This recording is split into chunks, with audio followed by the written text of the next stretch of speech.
Installé à la 4e place du championnat de Fédéral 1, après la victoire dimanche 24 novembre contre Annecy 41-10, l'US Sénoise réalise un parcours plus qu'honorable, comme le souligne l'entraîneur Patrick Pézery au micro d'Info 83.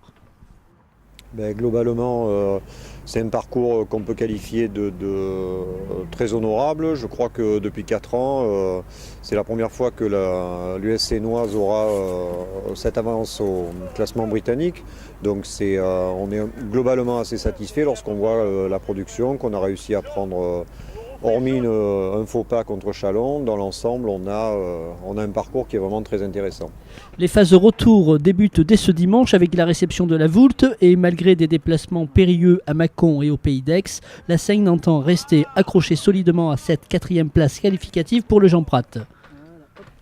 Nous, on va essayer du moins de garder cette place. Aujourd'hui, arriver avec dimanche notre adversaire qui s'annonce et parvenir à conserver cette 4e place, c'est-à-dire faire un beau résultat dimanche, même si effectivement, contre la Voulte, oui, même si effectivement les échéances qui nous attendent, on a des déplacements difficiles, mais on a montré qu'on a su cette année un petit peu plus s'adapter que l'année précédente sur nos déplacements et ramener des points importants et faire de beaux résultats à l'extérieur. Donc il n'y a pas de raison de douter.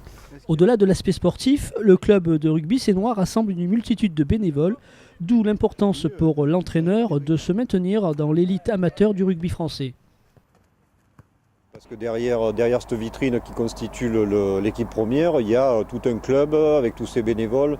Quand on voit le travail qui est mis en œuvre par tous les bénévoles, il suffit d'arriver un peu tôt les jours de match pour se rendre compte qu'il y a une vraie fourmilière qui est en œuvre depuis très tôt le matin. Et par respect pour ces gens-là, par respect pour l'école de rugby et tous les gens qui la font fonctionner, on doit tout faire pour que ce club reste en Fédéral 1. Parce que à côté du grand RCT, c'est important d'avoir ce club qui brille, qui a de belles structures, qui est sain et qui permet à bon nombre de joueurs de la région de s'exprimer à un très bon niveau. Puisque la Fédéral 1 aujourd'hui est un niveau qui est vraiment très, très intéressant, qui demande de plus en plus d'exigences, donc à nous de nous adapter au mieux possible.